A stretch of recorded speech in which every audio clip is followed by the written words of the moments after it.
এই পর্বে Google font সম্পর্কে বিস্তারিত একটা ভিডিও টিউটোরিয়াল শুরু করতে যাচ্ছি। প্রথমে আমরা যে কোনো একটা গুগল ফন্ট আমাদের ওয়েব পেজে ব্যবহার করার চেষ্টা করব। তারপর আমরা গুগল ফন্ট সম্পর্কে বিস্তারিত একটা ধারণা নেওয়ার চেষ্টা করব। তো চলুন আমরা আমাদের কম্পিউটার থেকে যে কোনো একটা ব্রাউজার ওপেন করে এখানে এসে সার্চ করি গুগল ফন্টস লিখে সার্চ করলে গুগল ফন্টসের ওয়েবসাইট চলে আসছে। আমরা এখানে ক্লিক করলে গুগল ফন্টসের ওয়েবসাইটে প্রবেশ করতে পারবো। তো প্রথমে আমরা চাচ্ছি যে কোনো একটা ফন্ট ইউজ করতে। রোবোটো এই ফন্টটি খুবই পপুলার একটা ফন্ট। এই ফন্টের প্রচুর ফন্ট ওয়েট আছে। এখান থেকে আমরা দেখতে পাচ্ছি 300 ইটালিক, লাইট 300 ইটালিক, এভাবে রেগুলার, তারপর মিডিয়াম, বোল্ড, এরকম প্রচুর ফন্ট ওয়েট আছে কিন্তু এই ফন্টের। তো আমরা এই ফন্ট ওয়েটগুলো এখান থেকে দেখে নিলাম। এখন এটাকে আমরা যেহেতু ইউজ করতে চাই, তাই আমরা গেট ফন্ট বাটনে ক্লিক করছি। তারপর যেহেতু আমাদের ইমবেড কোড দরকার, তাই আমরা এখান থেকে গেট ইমবেড কোড এই বাটনে ক্লিক করছি। ক্লিক করার পর এখানে আমরা দেখতে পাচ্ছি দুটি অপশন আছে, একটা হচ্ছে লিঙ্ক ট্যাগের মাধ্যমে আর একটা হচ্ছে ইম্পোর্টের মাধ্যমে। তো এই লিঙ্ক ট্যাগ অবশ্যই HTML ফাইলে হেড ট্যাগের মধ্যে ইউজ করতে হয়। আর এই যে ইম্পোর্ট, এই ইম্পোর্ট অপশনটার জন্য CSS ফাইলে এটাকে ইউজ করতে হয়। তো আমরা এর আগে একটু দেখতে পাচ্ছি যে এই জায়গায় বিভিন্ন ধরনের ফন্ট ওয়েট আছে। তো আমরা যেহেতু আমাদের ওয়েবসাইটে সব ফন্ট ওয়েটগুলো ইউজ করছি না, তাই আমরা এখান থেকে সব ফন্ট ওয়েটগুলো নিব না। আপনাদের ওয়েব পেজে যদি সব ফন্ট ওয়েটগুলো ব্যবহার করা হয় তাহলে আপনারা সব ফন্ট ওয়েটগুলো নেবেন, আর যদি ব্যবহৃত না হয় তাহলে কিন্তু ফন্ট ওয়েটগুলো নেবেন না। আমি এখান থেকে কিছু ফন্ট ওয়েট স্কিপ করার চেষ্টা করছি, কারণ আমার এই ওয়েব পেজে এই সব ফন্ট ওয়েট ইউজ করা হচ্ছে না। ওকে, তো এই লাইট 300 এটি আমি রাখতে চাচ্ছি। লাইট 300 ইটালিক এটা আমি রাখতে চাচ্ছি না, এটার ব্যবহার নাই। তারপর রেগুলার, তারপর বোল্ড ইটালিক, এগুলো কিন্তু আমার এখানে ব্যবহার করা আছে। তো এই জন্য এই জিনিসগুলোকে স্কিপ করে তারপর আমি এই কোডটুকু এখান থেকে কপি করে আমাদের ওয়েব পেজে ইউজ করতে পারি। তো আমি এটিকে ইম্পোর্টের মাধ্যমে অ্যাড করতে চাচ্ছি। আমার একটা এক্সটার্নাল CSS ফাইল এখানে তৈরি করা আছে, তার জন্য আমরা এখানে স্টাইল ট্যাগগুলোকে নিচ্ছি না। আপনাদের যদি এক্সটার্নাল CSS ফাইল তৈরি করা না থাকে তাহলে আপনারা অবশ্যই স্টাইল ট্যাগের মধ্যে এটা ইউজ করতে পারেন। তো যাই হোক, আমি এইটুকু এখান থেকে কপি করছি। কপি করে আমাদের যে কোড এডিটর আছে সেখানে চলে আসছি।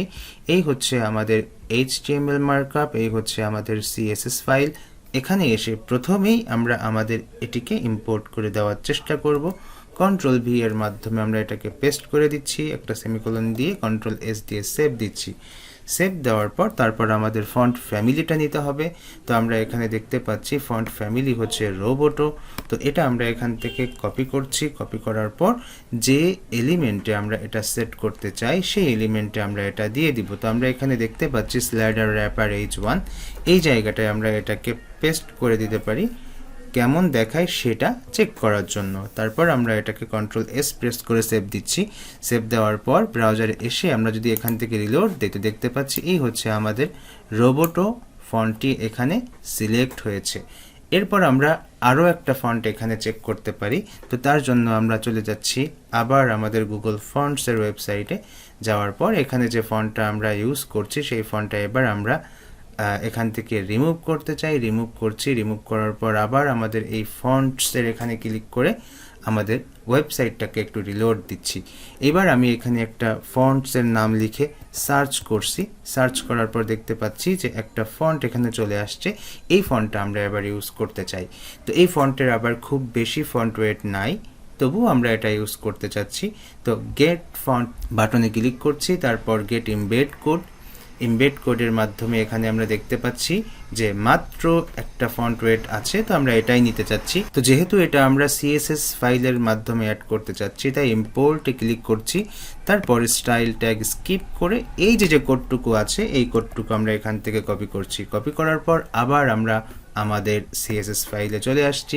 তো আপনারা চাইলে একের অধিক ফন্ট কিন্তু এখানে ইম্পোর্ট করতে পারেন। তো আমি চাচ্ছি যে একের অধিক ফন্ট ইম্পোর্ট না করতে, তার জন্য আমি আগেরটাকে স্কিপ করে পরেরটা আমরা কিন্তু এখানে ইম্পোর্ট করার চেষ্টা করছি। তারপর আমি এখান থেকে কন্ট্রোল এস দিচ্ছি। এই যে ফন্টটা, এই ফন্টের ফন্ট ফ্যামিলি হচ্ছে ফন্ট ফ্যামিলি সালসা, এভাবে। তো আমরা এটাকে কন্ট্রোল সি দিয়ে কপি করছি, কপি করার পর আবার এডিটরে আসছি, আসার পর এই যে জায়গা এখানে আমরা এটাকে পেস্ট করে দিচ্ছি। তো পেস্ট করে দেওয়ার পর তারপর আমরা আবার আমাদের ওয়েবসাইটটাকে রিলোড দিব। রিলোড দেওয়ার পর দেখতে পারবো এই ফন্টের স্টাইলটা কেমন। তো আমরা দেখতে পাচ্ছি যে এই যে welcome to tour plus and explore your dream destination, তো এটা হচ্ছে একটা ফন্ট। তো এই ফন্টটা আমি একটু খুঁজে এখানে ব্যবহার করার চেষ্টা করছি, হয়তোবা আপনাদের কাছে এটা দেখতে ভালো লাগবে। তো আমিও এই ফন্টটা আমার এই টাইটেলে রাখার চেষ্টা করব। তবে একটা পরামর্শ আছে, সেটি হচ্ছে যে এই টাইপের ফন্ট কিন্তু রিলোড নিতে অনেক বেশি সময় নেয়। তো সবসময় চেষ্টা করবেন যে কিছু হালকা টাইপের ফন্ট ইউজ করতে, যদি আপনাদের ওয়েবসাইটগুলো সেই টাইপের হয় যে একটু জাঁকজমকপূর্ণ ওয়েবসাইট হলে আপনারা একটু ভারী টাইপের ফন্ট নিতে পারেন, এই আর কি। তো আমরা ফন্ট ইনসার্ট করা শিখছি। এইবার আমরা ফন্ট সম্পর্কে ছোট্ট একটু ধারণা নেওয়ার চেষ্টা করব, তারপর আমরা আমাদের এই ভিডিওটি শেষ করব। তো প্রথমে আসি আমাদের গুগল ফন্টের ওয়েব পেজে। এখান থেকে আমরা রিমুভ করে আবার পূর্বের মতো এই জায়গায় আমরা চলে আসছি। তো এখান থেকে এটা সার্চ করা আছে, এটিকে কেটে দিতে হবে, আদারওয়াইজ আমাদের সকল ফন্টের যে একটা ইন্টারফেস আছে সেটি কিন্তু আসবে না। এখন আমরা যেটা দেখতে চাচ্ছি সেটি হচ্ছে আপনারা কিভাবে ফন্টগুলো খুঁজে বের করার চেষ্টা করবেন। তো প্রথমে এই জায়গায় দেখুন ট্রেন্ডিং নামে একটা অপশন আছে। এই ট্রেন্ডিং অপশন বলতে বোঝায় যে এখন বর্তমানে সব থেকে বেশি কোন ফন্টগুলো ইউজ করা হচ্ছে। তো এই যে ফন্টগুলো আমরা দেখতে পাচ্ছি, এই ফন্টগুলো এখন সব থেকে বেশি ট্রেন্ডিংয়ে আছে। এই যে এই ফন্টটা খুবই নতুন, এটাও নতুন, এটাও নতুন, এই ফন্টগুলো কিন্তু এখন সব থেকে বেশি ব্যবহৃত হচ্ছে, এই জন্য এগুলোকে আমরা ট্রেন্ডিং অপশনের মধ্যে দেখতে পাচ্ছি। তো এরপর আমরা দেখতে পাচ্ছি যে মোস্ট পপুলার যে ফন্টগুলো আছে সেই ফন্টগুলো এখানে দেখতে পাচ্ছি।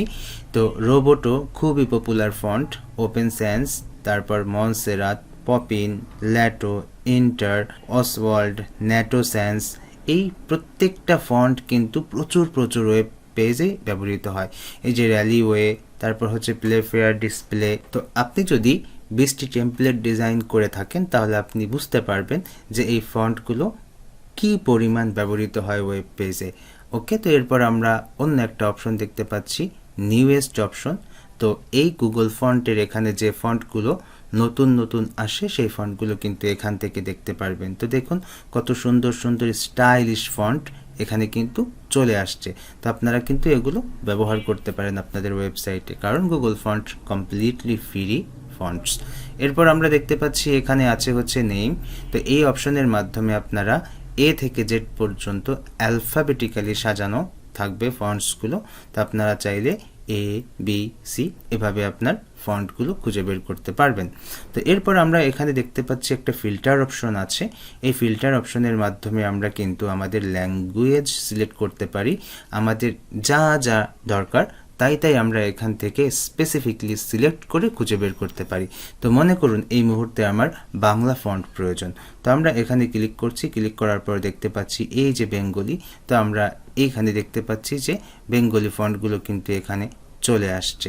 তারপর আমরা যদি নিচের দিকে যাওয়ার পর দেখতে পাচ্ছি এখানে একটা অপশন আছে, সেটা হচ্ছে ডেকোরেটিভ স্ট্রোক।